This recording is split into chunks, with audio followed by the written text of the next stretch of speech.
Hey my friend, today I'm going to show you the best compressor settings to get great sustain but minimal noise on guitar. There are two ways that you can use a compressor pedal. The first one is as an effect to get that squash, that country music kind of tone, right? So if I play a country band without a compressor, it's like lacking that character, that sustain that I'm looking to get. So if I use aggressive compressor settings, like you see, I have the sustain knob very high, the attack knob is all the way to the left, the blend knob is all the way to the right. I'm going to explain in a minute what each knob does, but if I try the same band with the compressor,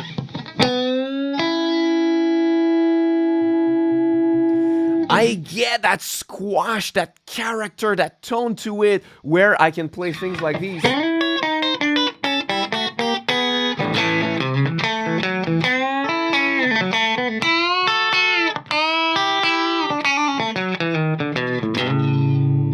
And you get infinite sustain.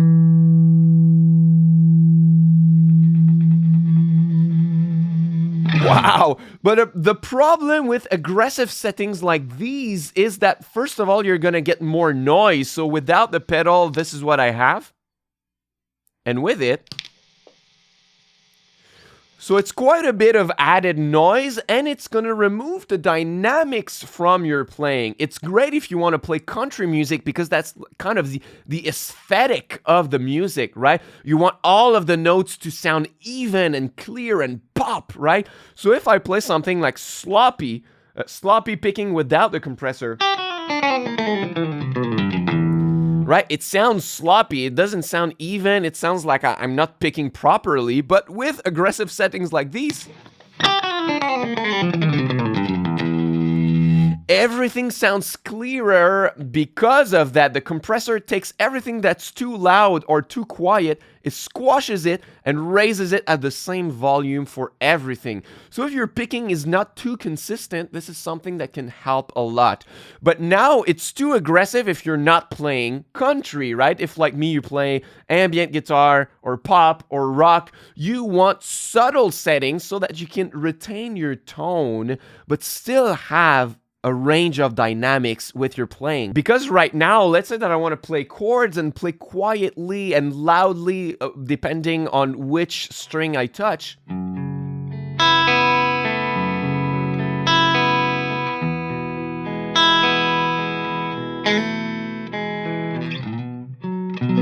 Right? Something like this. With the compressor settings that we have right now, it's not going to be possible.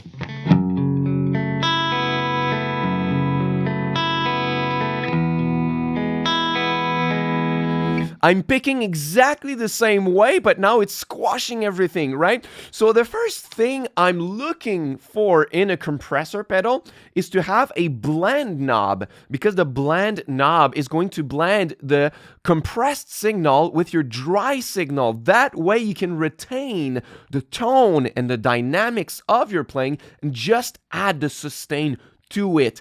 Most compressor pedals do not have a blend knob, so even if you have subtle settings, it's going to squash or compress the entirety of your tone or your signal.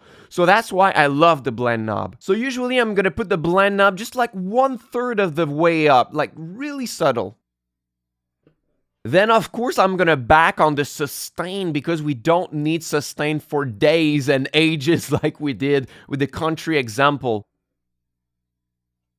And then you have the attack knob. The attack knob is telling you when does the compressor kick in, right? Is it right away when you pick or just a few milliseconds of delay so that when you pick, it's not going to squash the transient of your picking attack. So because of that, I'm going to add the attack knob more to the right. I'm going to add a little delay before the compressor kicks in. So now it's going to be night and day, right? I'm going to do without the compressor. And with it.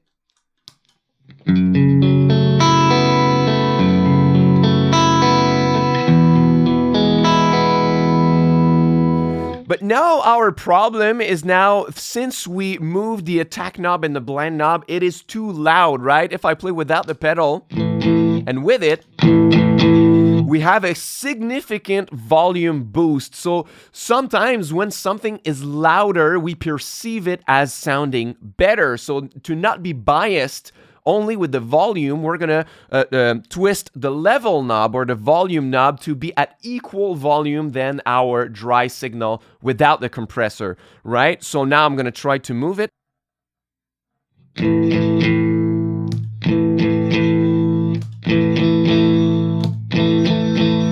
So now it's pretty equal between both, so now we can judge how much more sustain we have with or without it, right? So that's without.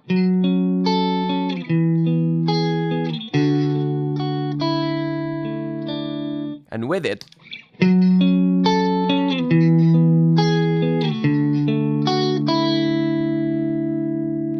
Right? If I stop on a chord, that's really when you start to perceive it, right?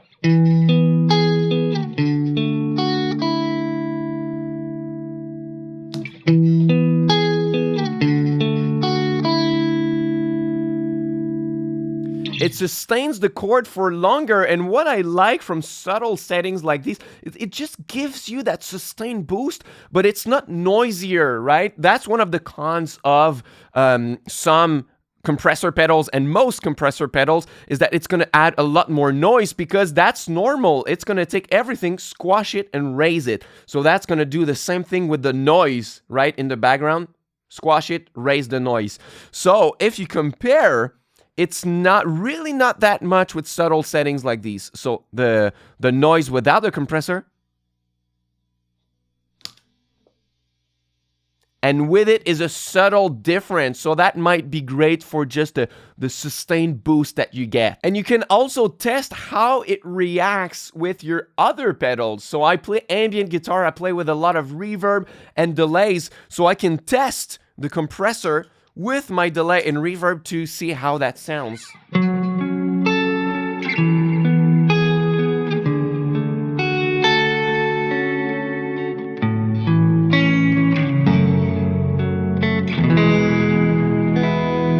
Let's try removing it.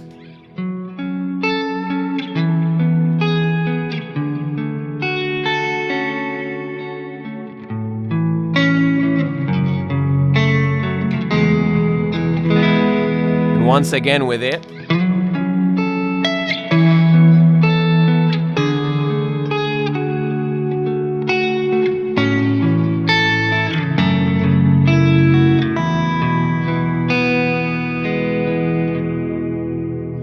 So it's up to you to see if that sustained boost is enough for you to buy a compressor pedal, but those are the settings that I love to use. It's been a while since I had a compressor pedal on my pedal board. I made a video 5 or 6 years ago, you can watch it, about all the reasons why I removed it from my board, but making this video really made me want to give it a second chance and start using it again. If you'd like to learn all the beautiful chords that I played in this video like this,